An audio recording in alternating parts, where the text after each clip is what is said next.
আমার স্বামীর গোপন দ্বিতীয় স্ত্রী এসেছে আমার কাছে আল্ট্রাসাউন্ড স্ক্যান করাতে। আমিও জানতাম না উনি আমার স্বামীর স্ত্রী। আমি যখন বললাম এই খুশির দিনে আপনার হাজবেন্ড আসে নাই আপনার সাথে, উনি তখন বলল আসলে ম্যাডাম আমার স্বামী তো তার ব্যবসা নিয়ে প্রচুর ঝামেলায় থাকে, তাই আসতে পারে নাই। এটা বলে উনি খুশি মনে ওনার মোবাইল থেকে তাদের দুইজনের একসাথে একটা ফটো দেখাইলো। ফটোতে তার স্বামীকে দেখে আমার পায়ের তলা থেকে যেন মাটি সরে গেল। আরে এটা তো সায়ান, আমার হাজবেন্ড। কিন্তু আমি তাকে কিছু বুঝতে না দিয়ে বিদায় করে দিলাম। আমার একটা 6 বছরের বাচ্চা আছে। আফরিন নামের ওই মেয়েটা যখন চেম্বার থেকে হাসি মুখে বিদায় নিয়ে চলে গেল, আমি ঝটফট আমার অ্যাসিস্ট্যান্টকে বলে দিলাম আজকের মতো রুগী দেখা শেষ, বাকিদের অন্য ডেট দিয়ে দাও। ভেতর থেকে দরজাটা লক করে দিয়ে আমি চেয়ারে ধপাস করে বসে পড়লাম। আমার পুরো শরীর কাঁপছিল, হাত পা ঠান্ডা হয়ে আসছিল। টেবিলের উপর রাখা পানির গ্লাসটা নিতে গিয়েও পারলাম না, হাত থেকে পানি ফসকে মেঝেতে পড়ে গেল। ঠিক আমার জীবনের মতোই যা এক নিমেষে উলট পালট হয়ে গেছে। মোবাইলের স্ক্রিনে দেখা সায়ানের ওই চিলতে হাসিটা আমার চোখের সামনে বারবার ভাসছিল। যে মানুষটা প্রতিদিন সকালে আমার আর আমাদের 6 বছরের ছেলে আদিবের কপালে চুমু খেয়ে বাসা থেকে বের হয়, যে মানুষটা রাতে বাড়ি ফিরে আদিবকে কোলে নিয়ে গল্প করায়, সে অন্য একটা মেয়ের স্বামী। আর সেই মেয়েটা এখন সায়ানের সন্তানের মা হতে চলেছে। ব্যবসায় প্রচুর ঝামেলা থাকে। আফরিনের এই কথাটা আমার কানে তীরের মতো বিঁধছিল। এবার আমার মাথায় সব হিসাব মিলতে লাগলো। গত 1 বছর ধরে সায়ান প্রায়ই বলতো ব্যবসায় একটু মন্দা যাচ্ছে, ঢাকার বাইরে ক্লায়েন্ট মিটিং আছে, কখনো চিটাগং কখনো সিলেট যাওয়ার নাম করে 3-4 দিন উধাও থাকতো। আমি সরল বিশ্বাসে ভাবতাম লোকটা আমাদের ভবিষ্যতের জন্য কত কষ্ট করছে, অথচ ও সেই দিনগুলো কাটাতো আফরিনের সাথে আরেকটা সংসারে। কান্নায় আমার বুক ফেটে যাচ্ছিল, কিন্তু আমি নিজের গালে থাপড় মেরে থামালাম। না, এখন কান্নার সময় না। আমার একটা 6 বছরের বাচ্চা আছে, ওর ভবিষ্যতের দায়িত্ব আমার। আমি যদি এখন ভেঙে পড়ি তবে সায়ান খুব সহজে পার পেয়ে যাবে। ও একটা ধূর্ত লোক। আমি চেম্বারে সিন ক্রিয়েট করলে ও উল্টো আফরিনকে সরিয়ে ফেলতো আর নিজেকে নির্দোষ প্রমাণ করার নাটক করত। আমি ব্যাগটা গুছিয়ে চেম্বার থেকে বের হলাম। গাড়িতে উঠে ড্রাইভারকে বললাম বাসার দিকে যেতে। পুরোটা পথ আমার শুধু আদিবের মুখটা মনে পড়ছিল। ও এখনো কত ছোট, কিচ্ছু বোঝে না। ও জানে ওর বাবা পৃথিবীর সেরা বাবা। এই নিষ্পাপ বাচ্চাটার সামনে আমি কিভাবে এই সত্যিটা আনবো। বাসায় যখন পৌঁছালাম তখন সন্ধ্যা 7টা। কলিং বেল চাপতে আদিব এসে দরজা খুলে দিল আর বলল আম্মু তুমি আজকে এত তাড়াতাড়ি চলে আসলে। ও আমার গলা জড়িয়ে ধরলো।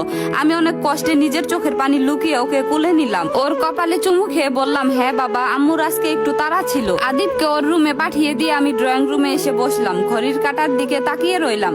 রাত 9টা বাজে সায়ান বাসায় ফিরে। আজকেও ফিরবে, কিন্তু আজকে রাত 5টা দিনের মতো সাধারণ কোনো রাত হবে না।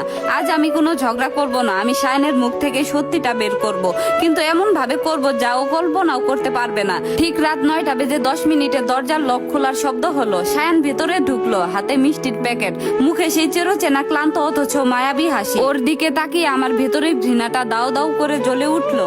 কিন্তু আমি মুখে একটা স্বাভাবিক হাসি টেনে বললাম আজকে এত খুশি কেন, মিষ্টি এনেছো যে? সায়ান জ্যাকেটটা খুলতে খুলতে বলল আরে বলো না, ব্যবসায় একটা বড় ডিল ফাইনাল হলো আজ। অনেক দিনের একটা ঝামেলা মিটলো। আমি মনে মনে হাসলাম, ঝামেলা তো কেবল শুরু হলো সায়ান। সায়ানের মুখে বড় ডিল ফাইনাল হওয়ার কথাটা শুনে আমার বুকের ভেতরটাও চূর্ণ বিচূর্ণ হয়ে যাচ্ছিল। কিন্তু আমি আমার ভেতরের ঝগড়াটাকে বাইরে প্রকাশ পেতে দিলাম না। যে মানুষটা এত নিখুঁত ভাবে অভিনয় করতে পারে তার মুখোশ টেনে খুলতে হলে আমাকেও সমান চতুর হতে হবে। আমি মিষ্টির প্যাকেটটা হাত বাড়িয়ে নিলাম আর বললাম খুব ভালো কথা, হাত মুখ ধুয়ে এসো, আমি চা বানাচ্ছি। আজকে স্পেশাল ডিল ফাইনালের সেলিব্রেশন হবে। সায়ান আমার দিকে তাকিয়ে একটু অবাক হলো কিনা জানি না, তবে ও হাসি মুখে ওয়াশরুমের দিকে চলে গেল। ও ভিতরে ঢুকতেই আমি রান্নাঘরে গেলাম। চায়ের পানি বসিয়ে দিয়ে ড্রয়ার থেকে একটা ধারালো ছুরি বের করলাম। লেবু কাটার বাহানায় ছুরিটা হাতে নিয়ে আমার মনে হলো ইচ্ছে করছে সায়ানের এই মায়াবী চেহারার পিছনের আসল রূপটা সবার সামনে কেটে টুকরো টুকরো করে দেই। কিন্তু না, আদিবের মুখটা মনে পড়তে আমি নিজেকে শান্ত করলাম। আইনি এবং মানসিক ভাবে ওকে এমন জায়গায় দাঁড় করাতে হবে যেখান থেকে ওর পালানোর কোনো পথ থাকবে না। চা নিয়ে যখন ড্রয়িং রুমে আসলাম, সায়ান তখন সোফায় রিল্যাক্সে বসে মোবাইল স্ক্রল করছিল। আমি ওর মুখোমুখি বসলাম, চায়ের কাপটা ওর দিকে এগিয়ে দিয়ে বললাম আচ্ছা সায়ান, তোমার এই নতুন ডিলটা থেকে তো ভালো লাভ হবে তাই না? সায়ান চায়ের কাপে চুমুক দিয়ে তৃপ্তির হাসি আসলো আর বলল হ্যাঁ আফরা, অনেক লাভ হবে। আমাদের আগামী কয়েক বছর আর কোনো চিন্তাই করতে হবে না। ও মুখ ফসকে আফরিন বলতে গিয়ে নিজেকে সামলে নিল। ও ভেবেছে আমি খেয়াল করিনি, কিন্তু আমার কান তখন তীরের মতো তীক্ষ্ণ। আমার নাম আফরা আর ওই মেয়েটার নাম আফরিন। নামের এই মিলটা কি সায়ানের অবচেতন মনেও জট পাকিয়ে দিচ্ছে? আমি মনে মনে হাসলাম, এক ভয়ানক শীতল হাসি। মুখে বললাম বাহ, খুব ভালো। তো সায়ান, তোমার ওই নতুন ক্লায়েন্টরা দেখতে কেমন? মানে পার্টনারশিপে যারা আছে তাদের ফ্যামিলি কেমন? কখনো তো আমাদের সাথে আলাপ করালে না। সায়ান একটু অস্বস্তি বোধ করলো যেন। চায়ের কাপটা টেবিলে রেখে বলল আরে ওরা একটু রক্ষণশীল টাইপের তো, ব্যবসার বাইরে বাইরে ফ্যামিলি লাইফ জড়াতে চায় না কেন বলো তো হঠাৎ এই প্রশ্ন? আমি সোফায় একটু হেলান দিয়ে বসলাম আর বললাম, না এমনি, আজকে আমার চেম্বারে এক অদ্ভুত একটা কেস এলো তো তাই রিলেট করছিলাম। সায়ান স্বাভাবিকভাবেই জিজ্ঞেস করলো, কি কেস? ও তখনও জানে না ও নিজের খোরা করতে নিজে পা দিতে চলেছে। আমি সায়ানের চোখের দিকে সোজাসুজি তাকালাম আর বললাম, আজকে একটা মেয়ে এসেছিল আল্ট্রাসাউন্ড করাতে, খুব মিষ্টি দেখতে, মেয়েটার 4 মাসের প্রেগনেন্সি। তো আমি তাকে জিজ্ঞেস করলাম, এই খুশির দিনে আপনার হাজবেন্ড আসেনি কেন? মেয়েটা তখন খুব গর্ব করে বলল, তার স্বামী নাকি কাপড়ের বড় ব্যবসায়ী, ব্যবসায় প্রচুর ঝামেলা থাকে, চিটাগং সিলেট ট্যুর করতে হয়, তাই আসতে পারেনি। সায়ানের হাতের কাপটা যেন হালকা কেঁপে উঠলো, ওর কপালের কোণে 1 ফোঁটা ঘাম জমতে শুরু করেছে। ও ঢুক গিলে বলল, ও আচ্ছা, তো আজকালকার যুগে কত রকম মানুষই তো থাকে। আমি গলাটা আরো একটু নরম আরো একটু পরিষ্কার করে বললাম, কথা শেষ হয়নি সায়ান। মেয়েটা তখন খুব খুশি হয়ে তার মোবাইলে তার বরের সাথে একটা ছবি আমাকে দেখালো আর বলল, ম্যাডাম দেখেন আমার স্বামীটা কত কেয়ারিং। ছবিটা দেখে আমার কি মনে হলো জানো সায়ান? সায়ান এবার সোফায় সোজা হয়ে বসলো, ওর মুখের সেই ক্লান্ত মায়াবী হাসিটা এক নিমিষে উধাও হয়ে গেছে। ও ফ্যাকাশে চোখে আমার দিকে তাকিয়ে রইলো আর বলল, কি মনে হলো? আমার মনে হলো দুনিয়াটা কত ছোট। আমি পকেট থেকে আমার মোবাইলটা বের করলাম। আফরিন যখন ছবিটা দেখাচ্ছিল আমি তখন প্রেসক্রিপশন লেখার বাহানায় নিজের মোবাইলে ওদের ওই যুগল ছবির একটা স্ক্রিনশট নিয়েছিলাম। আমি মোবাইলের স্ক্রিনটা অন করে সায়ানের চোখের সামনে ধরলাম আর বললাম, আমার মনে হলো এই ছবিতে মেয়েটার পাশে দাঁড়িয়ে থাকা লোকটা হুবহু আমার স্বামী সায়ানের মতো দেখতে, যার ডান গালে একটা ছোট তিল আছে আর ঠিক এভাবে জড়িয়ে ধরে হাসে।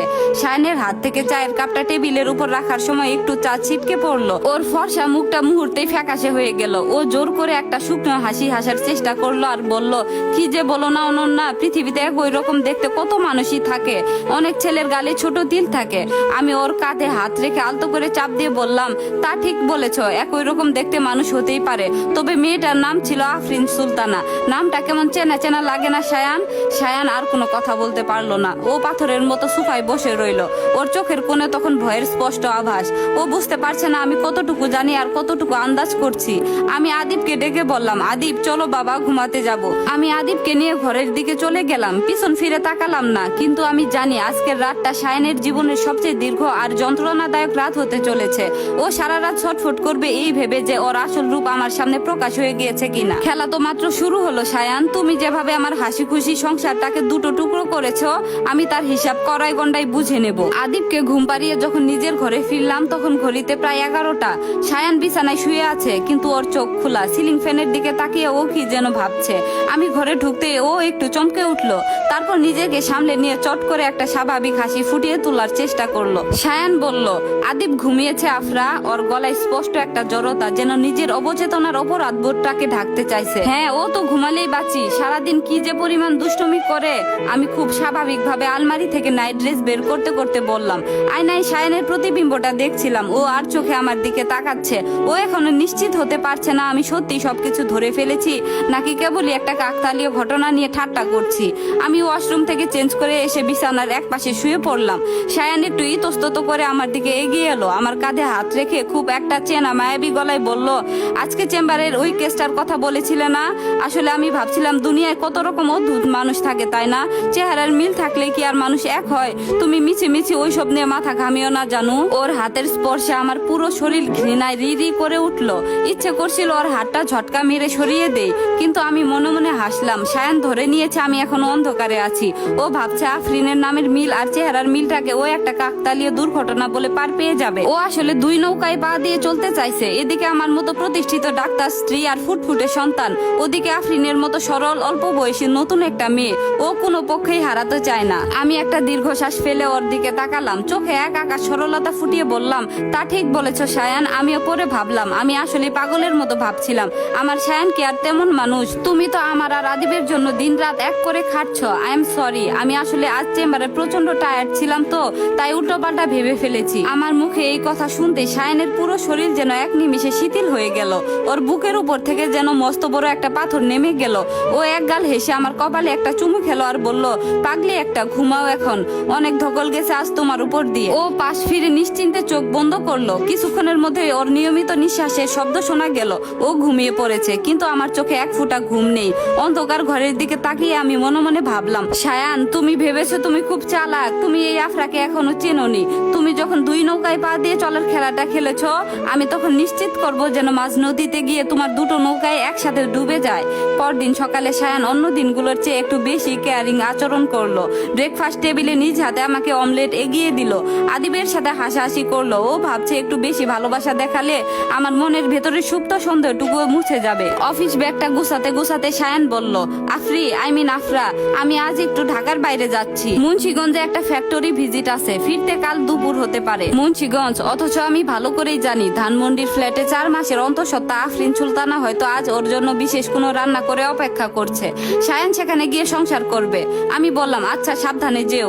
পৌঁছানো মাত্র আমাকে একটা কল দিও। আমি ওর গালে আলতো করে হাত রেখে বিদায় জানালাম। সায়ান তৃপ্তির হাসি হেসে বাসা থেকে বেরিয়ে গেল। ও ভাবলো ও আবার জিতে গেল।